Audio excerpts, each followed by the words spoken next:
Bien, estamos de regreso ya en la parte final de nuestro tema de esta noche, el periodo de transición. Hemos estado conversando con tres distinguidos abogados, los licenciados Franklin Mercado, Ricardo Corniel, Esmeri Rodríguez, y ahora se incorpora al panel nuestro el licenciado Gilbert Marcelo de la Cruz. Buenas noches, doctor. Gracias por estar con nosotros. Hemos estado hablando de los derechos y las atribuciones que tiene un gobierno en el llamado periodo de transición.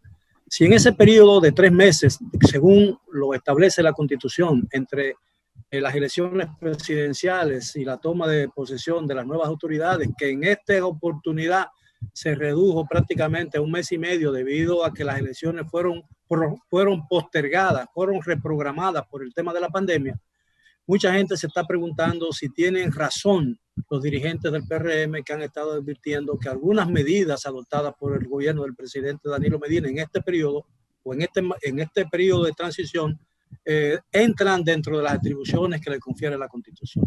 El señor Gilbert de la Cruz, por favor. Saludos, un placer estar aquí con todos ustedes. Lo que respecta a la pregunta, yo creo que se podría hablar, digamos, de la legitimidad, considerando el tema de la caducidad del mandato, o se podía cuestionar la legitimidad. Pero, ¿qué sucede?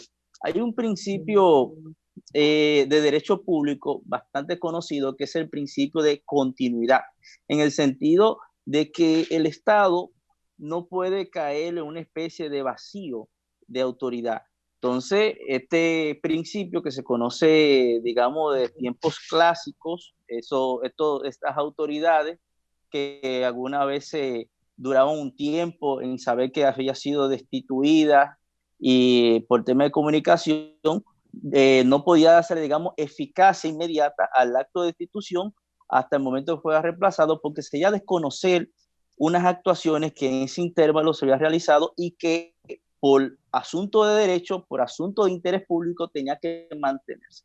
Entonces, es precisamente esta la razón que la Constitución dice, al regular la parte general, la parte general que suele suplir las otras disposiciones constitucionales, que en caso de que la autoridad no pueda ser sustituida, digamos, continúa en su posición.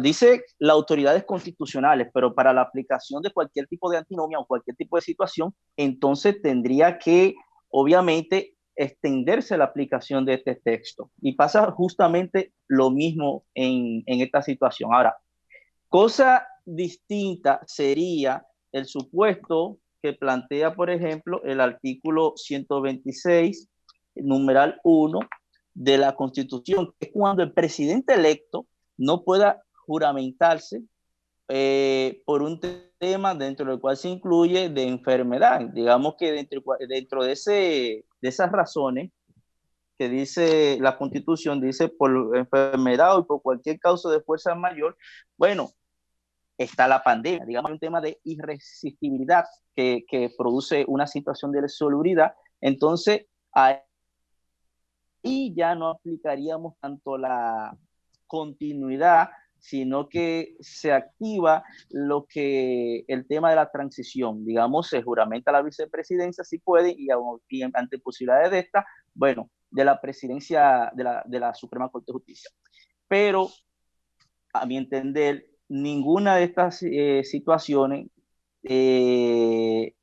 vician o por lo menos le quitan el carácter de legitimación a las actuaciones de la autoridad que aún no ha podido ser suplida por un tema de continuidad. O sea, la Constitución no puede permitir vacíos de autoridad, precisamente porque colapsa. O sea, el sistema podría colapsar en un supuesto de él. Ahora, desde el punto de vista legal, ya se ha establecido, y ustedes están aparentemente de acuerdo, de que son atribuciones legítimas de un presidente moral. Algunas de las decisiones que se han tomado, ¿consideran ustedes que son aceptables o pueden ser cuestionables? funcionarios de la nueva administración que se integrará el 16 de agosto ya han advertido que muchas de esas decisiones del presidente Medina podrían ser objeto de revisión. Claro, sí, como el mismo decreto atacado por el presidente del PRM, próximo ministro de la administrativo, quien dice que el posible decreto, el decreto que autoriza el aeropuerto de Bávaro, dice que también será objeto de una posible revisión. O sea, que hay decisiones que ciertamente encajan dentro del ámbito discrecional, porque, vuelvo y reitero, ciertamente hay un tema presupuestal que hay que investigar, si es posible, si la asignación de presupuesto es suficiente, si la obra que se ha autorizado estuvo consignada dentro de la Ley General de Presupuesto, etcétera. Pero ya hemos establecido, licenciado, abogado, ya hemos establecido que es una obra privada, que no va a requerir ninguna inversión pública. Claro, pero lo que traigo a colación es ejemplo de decisiones y medidas, porque también está el tema del ascenso de los generales, que Franklin muy bien ataca y tiene una postura de que es ilegítima. Entonces, que desde mi punto de vista la ley prevé que la ley de las Fuerzas Armadas explica los periodos en los cuales se pueden hacer los ascensos. Bueno, ahí hay que hacer a mi modo de ver, una pequeña, digamos, un deslinde. Porque estamos hablando primero en transición desde lo que podría llamarse el gobierno. Y para esto es muy importante porque tanto la doctrina jurídica constitucional como administrativista suelen dividir lo que se llama y separar el gobierno de la administración, el entendido de que son conceptos jurídicos distintos. O sea, el órgano de gobierno tira las directrices que luego va a materializar la administración pública. Entonces, en lo que se refiere a la posible revisión de las actuaciones administrativas tomadas por esta por esta saliente administración, bueno, siempre es posible. De hecho, actualmente la misma administración puede volver contra sus propios actos. Esa es una de las características esenciales de lo que llama la doctrina revisión de los actos propios, en este caso de la administración. El tema es cómo. ¿Por qué?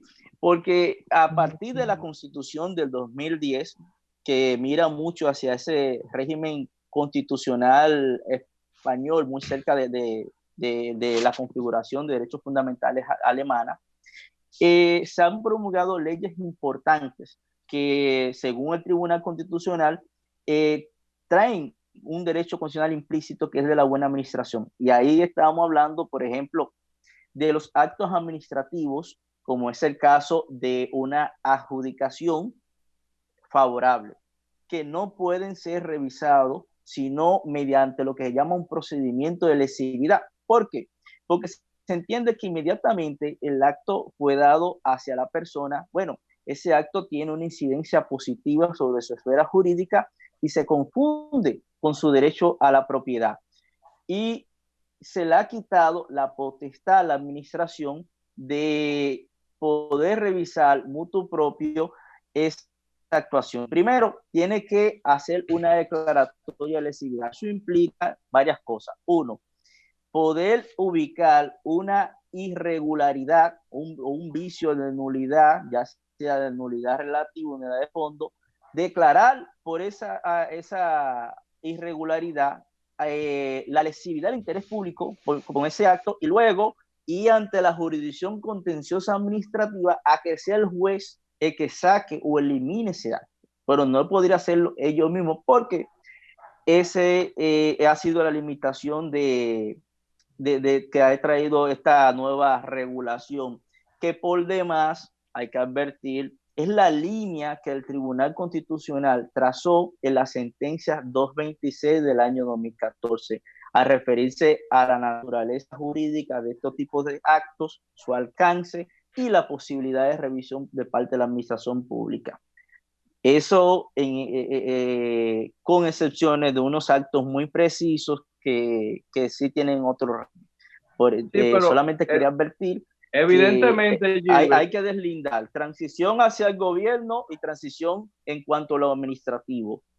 Pero evidentemente, Gilbert, que independientemente del proceso no, hay un proceso establecido, pero sí el gobierno que entrará, que tomará posesión, sí, con el debido proceso, como decimos nosotros todos en derecho, puede hacer una revisión, una interpretación de que si se hizo favorable o no al beneficio, claro, o al bien común, y podría entender bajo el debido proceso de que ese decreto favorecía a un grupo específico económico en detrimento de, por ejemplo, del Estado Dominicano, que tal vez no sea así, pero podría ser, porque estamos hablando de un aeropuerto que, a pesar de que el Estado tiene las características regulatorias en la mayoría de su entorno y de su faceta de desenvolvimiento, pero es un bien privado.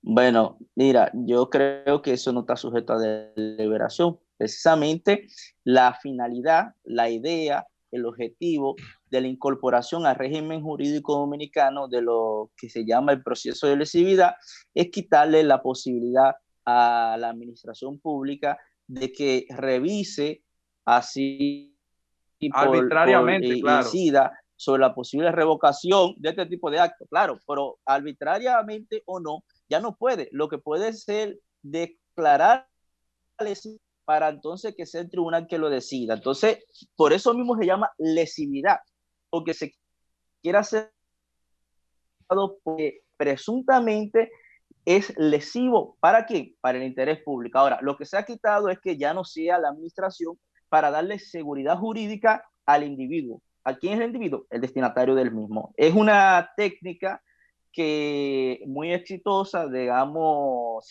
nace en Europa, precisamente en España, pero se ha producido por el ordenamiento jurídico peruano, el jurídico argentino, y bueno, vemos que cada vez que la tendencia de modernización de las relaciones de las personas en sus derechos con la administración insertan este trámite, porque da seguridad al inversor o cualquier otra persona, no tiene que ser un inversor, de que los actos que la autoriza a operar como, vamos por ejemplo, gasero, operar como una entidad de intermediación financiera, no va a ser revisado de buena por la simple cambio de un aparato administrativo, sino que tienen ese grado de certeza de que tienen que... Claro, es el debido proceso, pero te estoy diciendo que no está sujeto a interpretación de parte de la autoridad. Ya la autoridad sí, que tiene todo un procedimiento, Gilbert. No es de simple derogación. La lesividad evita la simple derogación. Ahora, hay una característica común a todos los actos que se adoptan en esta administración y en administraciones pasadas, en los periodos de transición, y es que por lo regular son prejuiciadas y se le atribuyen intenciones de mala fe. Sí. Es decir, con la intención de entorpecer las acciones de las futuras administraciones. En este caso, en relación con las medidas que se han tomado y que se han hecho públicas, ¿piensan ustedes que hay alguna intención de mala fe de parte de la administración con relación a la que se va a juramentar el 16 de agosto? No, Miguel, desde mi punto de vista, no existiría esa mala fe, porque hay que saludar ciertamente una medida importante del presidente Medina, que es el decreto 238-20, que crea la Comisión de Transición Gubernamental. Fíjese que instruye ese mismo decreto a los ministros y directores generales de las instituciones de la administración pública a tener disponibles los informes que sean requeridos por parte del gobierno entrante. Invita, que es un acto muy importante, y ahí coincido con Ricardo, cuando dice sobre la madurez de los políticos en la República Dominicana, hasta dónde hemos llegado, que es interesante mencionar que a partir del año 1978, cuando el tránsito de Balaguer a Guzmán, se logra dar por primera vez pasos de lo que es una transición democrática en la República Dominicana. Y desde ahí los líderes políticos han venido adoptando prácticas favorables que enaltecen la democracia en la República Dominicana. Entonces, desde ese punto de vista y viendo el aspecto de apertura que ha optado este gobierno de Danilo Medina, entiendo que no hay esa intención de entorpecer, de echarle, como decimos popularmente, un jabón al sancocho y de que las cosas salgan mal. Creo que es buena y saludo, reitero, la medida del presidente. Ahora bien, no así algunas medidas desproporcionadas de funcionarios que han intentado y por lo menos es importante que se han retratado en el caso del ministro de Cultura, de ejercer cierta tipo de acciones que se puedan malinterpretar. Ojo con eso. Por eso soy de aquel que dice que se necesita una ley de transición que regule este proceso, no un decreto presidencial, porque ciertamente el gobierno de turno en su mayoría y por tradición lo que acostumbran es ya hacerlo y como ya van de salida, hacen lo que entiendan. Entonces esta ley que primero verifique si las asignaciones que se van a hacer, los permisos que se van a otorgar, si las obras que se van a autorizar están concebidas en el presupuesto del año en curso. Y segundo, que acorte, ya no por ley sería, sino por un consenso de la clase política, mediante una modificación constitucional, este proceso de transición, porque así se le evita ese sabor a la sociedad dominicana de que entienda que muchas veces el gobierno de turno que va de salida actúe de manera incorrecta, perjudicando así cualquier acción que pueda ejercer el gobierno o las autoridades entrantes. Bien, caballero, nos queda un minuto y medio. Yo le voy a conceder 30 segundos para que saquemos conclusiones. 30 segundos a cada uno. Señor Conier. Rápidamente, si vemos o comparamos la transición que hemos tenido nosotros con otras transiciones, por ejemplo, con lo traumático que han sido en Argentina, como lo fue, por ejemplo, la transición de George Bush a Bill Clinton, podríamos decir que hemos tenido un modelo de transición en el cual se ha dado de manera ordenada, de manera pacífica, armoniosa, y coincido finalmente, y ese es mi planteamiento con Rodríguez, con Smerling, de que se hace necesario una ley que regule las transiciones, precisamente para evitar cualquier tipo de imprudencia o cualquier tipo de medida desproporcionada que se pueda tomar en una transición, que a mi juicio en esta transición el gobierno no ha hecho más que darle continuidad ya a las ejecutorias y a los planes que ha venido tomando desde que el presidente Medina tomó el mando de la República Dominicana. Finalmente, una ley de transición que regule todo esto para evitar estos tipos de ruidos que se han dado. Licenciado Mercado. Nosotros somos una sociedad con ciertos prejuicios y en la clase política y en el argot político prima eso. Por eso la gente, el vox populi, la gente común entiende que casi todo lo que se hace en transición es, vamos a decir así, a vapor, pero también tiene un componente o un entramado no muy pulcro. Y por eso tú ves que cuando se están haciendo grandes inversiones en carretera, trabajando hasta 24 horas, que se pudieron hacer en los 4 años, de puentes y algunas obras que se están haciendo para tratar de que el presidente le inaugure antes de irse. Uno diría, eso lo hacen todos los presidentes, pero siempre la gente común, la gente llana, la gente de a pie, dice, eso lo están haciendo para terminarse de llevar el dinero. Y evidentemente que casi todos estamos de acuerdo en que esa ley de transición, de que regule el proceso de transición y que la prudencia también prime en ese proceso de transición sería fundamental para que estos procesos se lleven a cabo. Nosotros hemos visto el pláceme del presidente de la República y de algunos funcionarios con los funcionarios entrantes, pero para mucha gente es simplemente tratando de allanar el camino para lo que podría suceder según las exigencias de la gente, con que se le dé respuesta a algunos casos que se han dado en la administración. Muchas gracias, señor Mercado. El licenciado de la Cruz, por favor, muy brevemente. Sí.